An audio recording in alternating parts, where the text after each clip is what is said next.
Hi friends, welcome to the story spot. ఇవాళ కప్ప పాము కథ విందాం. మందవిసర్పం అనే పాము ముసలిదైపోయి ఎలా బతకాలా అనే ఆలోచనలో పడి ఒక కప్పల మడుగు వద్దకు వెళ్ళి పుట్టెడు విచారంలో ఉన్నట్టు నటించింది. ఒక కప్ప నీటి అంచుకు వచ్చి, మామా, ఇవాళ వేటకు పోలేదేం అన్నది. బాబూ, నా వంటి దౌర్భాగ్యుడికి తిండి యావ ఎలా ఉంటుంది?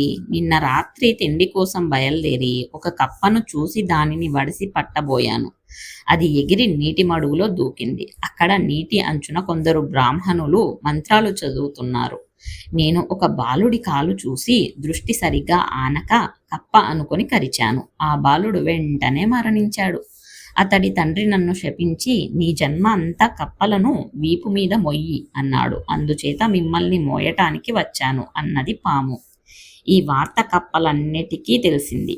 అవి సవారీ చేయడానికి వచ్చాయి. ముందు పడగ దగ్గర కప్పరాజు జాలపాదము, తర్వాత మంత్రులు, తక్కువ హోదా గల వాళ్ళు వరుసగా కూర్చున్నాయి.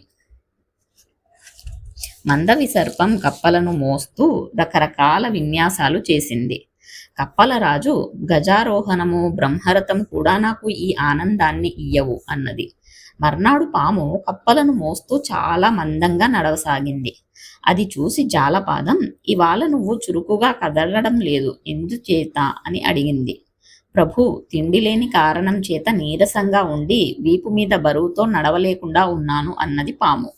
దానికేముంది, కులం తక్కువ కప్పలను తిను అన్నది కప్పలరాజు. మందవిసర్పం సంతోషంతో, బ్రాహ్మణుడి శాపం కూడా అదే, మీలాంటి గొప్ప కులం కప్పలు ఏమి తినమంటే అది తినాలని అన్నది.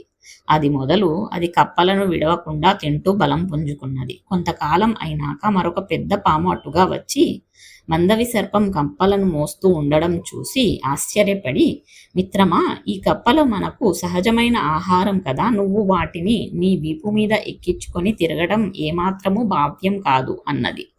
అప్పుడు ఆ పాము, నాకు తెలుసులోవై, సమయం కోసం వేచి ఉన్నాను అన్నది ఆ సర్పం. అది కాలక్రమాన చిన్న చిన్నగా అన్ని కప్పలను తెలియకుండా మింగేసి మందవిసర్పం జాలపాదంతో సహా అన్ని కప్పలను మింగేసింది. ఈ స్టోరీలో పాము తెలివిగా ఆలోచించి కప్పలను ఎలా తిన్నదో చూశారు కదా ఫ్రెండ్స్. ఇంకో మంచి కథతో మళ్ళీ కలుద్దాం. Thank you, bye.